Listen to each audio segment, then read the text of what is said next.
It started as an ordinary day in a quiet neighborhood, but things quickly took a dark turn when Officer Brad, a cop with a history of questionable behavior, pulled over 14-year-old Jamal for riding his bike near the park. Jamal, a bright and kind-hearted teenager, had no idea what he had done wrong. As the officer's tone grew sharper, the small crowd that had gathered began to question his actions. Jamal's mother arrived, her voice trembling as she demanded answers. The tension in the air was palpable, and smartphones were recording every moment. What followed would spark outrage, challenge deep-seated biases, and lead to consequences no one saw coming. What could have driven Officer Brad's actions that day? And how would the community respond to this moment of injustice? Stay tuned as we uncover the twists, turns, and surprising events that changed everything. As Jamal stood by his bike, confusion etched across his face, the crowd murmured in disbelief. People began whispering about Officer Brad's reputation, stories of overstepping his authority and targeting individuals unfairly. Jamal's mother, Tanya, was a fierce advocate for her community, always teaching her son to stand tall in the face of injustice. But seeing her child being singled out shook her to the core.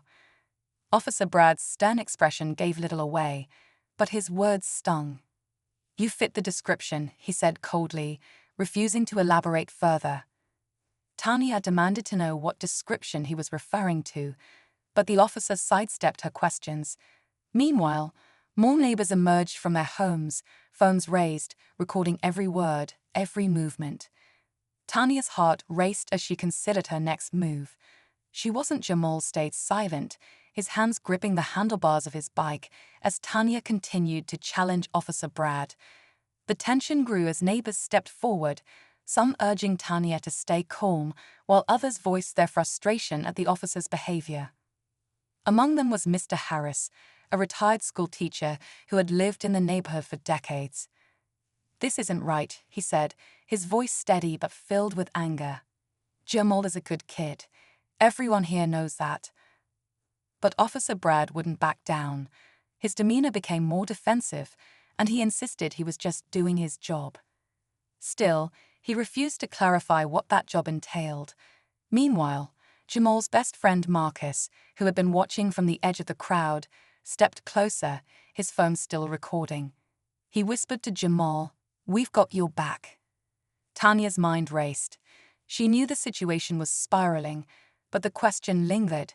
How far would this go before someone stepped in to make it right? Just fighting for Jamal now? This felt bigger, a fight for fairness and dignity. But what would it cost?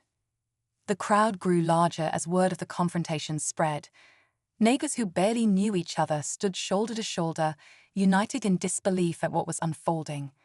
Tanya held her ground, her voice steady but firm. "You have no reason to stop my son," she said, her eyes locked on Officer Brad. "We're not leaving until you explain yourself." Officer Brad's radio crackled, but he ignored it, his focus seemingly fixed on proving his authority. Jamal, still standing silently, felt the weight of everyone's eyes on him. He wanted to speak up, but didn't know if it would make things better or worse.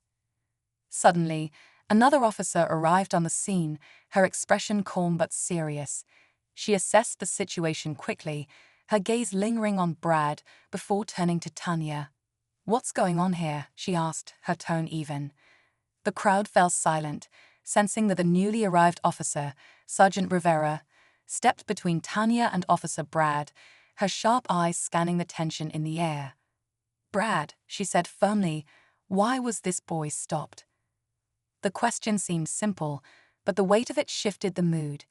Brad hesitated, the confidence in his demeanor cracking ever so slightly. "He matched a description from earlier," Brad muttered, but his voice lacked conviction. Tanya seized the moment. "What description? Of what crime?" "Jamal has been here, riding his bike all afternoon." Rivera turned to Jamal, her voice softer. "Son, did you see or hear anything unusual today?" Jamal shook his head, his words steady but cautious. "No, ma'am. I was just heading home." Before Rivera could respond, Marcus, still recording, spoke up. Check the footage, he said, holding up his phone. We've got everything from the start.